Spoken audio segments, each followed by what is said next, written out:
Sad to see it. You hate to see it. But another thing that I guess you kind of hate to see is, in a way, the LAPD, they made like one of the biggest arms busts, or at least one of the coolest arms busts in a while. So the G&D gun unit completed an extensive months-long federal investigation of a suspected firearms trafficker. They completed a search warrant and recovered hundreds of illegal firearms. And now, before we get into this stream is going to display some of the cringiest police guns of all time. However, this is not that.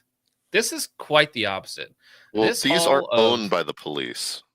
Well, so that's they're why. owned by the police now, but these are these are recovered from a gun, smuggling operation, whatever it might be. But this is legit hardware. Like, this is the real deal stuff. This isn't like somebody running a couple Dracos out of the trunk of his car. This is all real stuff. I can't wait to buy these from the police department after they start liquid. Oh, no, wait, it's California.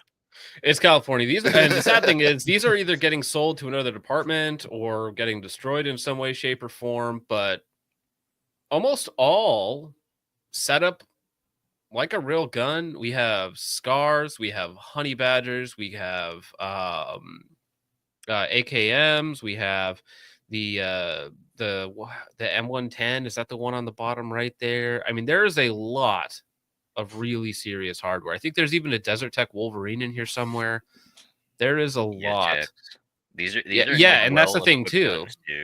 That they're the ammo that they recovered, like tens and tens of thousands of rounds, just buckets of stuff. Everything has either an EOTech or an aim point on a riser. Again, I think they have that CSAS thingamajigger up there. I'm not sure which one that is. Somebody can correct me in the comments. Almost all with lights, rail panels, all set up as if somebody's actually going to use them.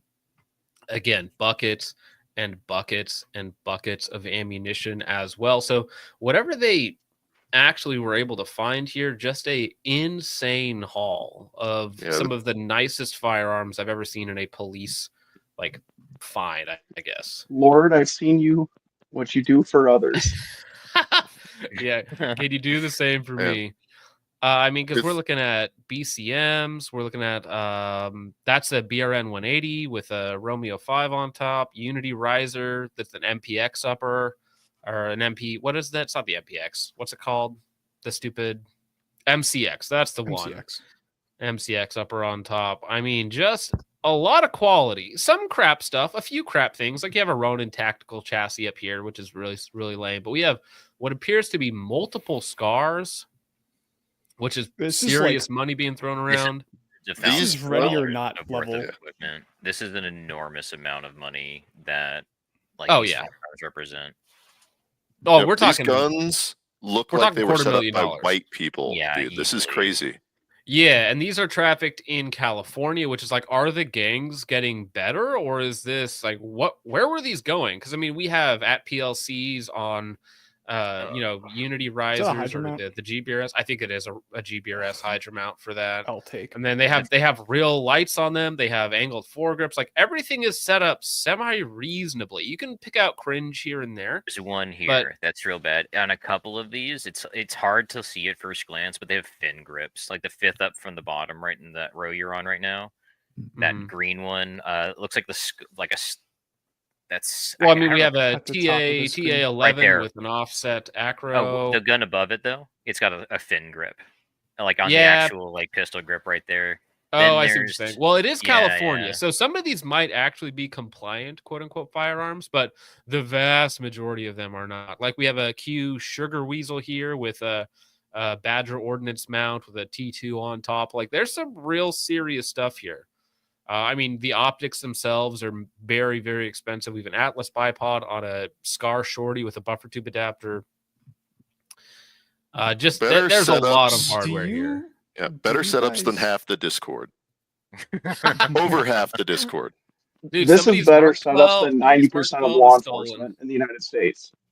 Yeah, dude, people are freaking out about like the one Galil in here. They're like, "Why is there a Galil in there?" Oh yeah, it's in the middle. I didn't even see that, dude. That's funny. It's a California compliant Galil. That's actually funny. It's everything too, because it's not just the guns. They're all set up with optics. Many of them have lights. Many of them have laser aiming modules. And then they have the corresponding equipment to go along. You have magazines. You have a crap ton of ammunition in just huge bins everywhere. Like allegedly set up by at least somebody who knows what they're doing. Yeah, this is like a very professional operation. Yeah. The setup part isn't hard though. Watch one T-Rex Arms video and boom, you know how to set up a rifle. Mm-hmm. Yeah, but you need a lot of capital to set them up in this form, in this amount. You know, Yeah, I was more on the hypothesis that the cartel was just flushing money into whoever's like sympathetic Well, actually, on yeah. our So side of the border. somebody said over here on Rumble, I'm glad I pulled this up, says cartels like CG&G are professional militaries. For 5, he says cartels like CG&G are trained by the School of the Americas. Ed Calderon has interviews that are real and enlightening on how well trained they are.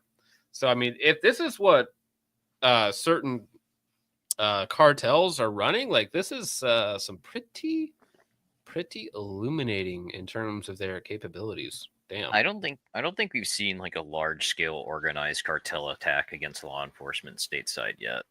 Not stateside. In Mexico, you have for sure. I mean, they freaking rocketed the place where that one son was being held to get him out, and they actually successfully extracted their guy from a jail cell by just overwhelming the police and whatnot in Mexico. So, yeah, and I think that as we see things get a little bit more dicey in America, it is almost certain that we will see the same thing end up happening here as America becomes more divided and less secure. You will see cartels try to capitalize on that. Yeah, could have never expected that one. Ben, you ever seen anything like this? No, this is way out of my wheelhouse for rural Midwestern law enforcement. Yeah, your stuff is much the opposite. We're going to see the opposite side of the spectrum soon. Yeah, it is interesting though, because if it is T-Rex, then it is T-Rex. But let me see. T-Rex Arms, he's in the chat, which is their new marketing director. So I've never talked to this guy because the other guy left with Lucas. Says, we will survive and the Lord will provide. Well, I hope for the sake of your employees that is correct, because I don't wish anybody individually wrong. But, you know, depending on people's actions and how things shake out in the next 10 to 15 days, we will see.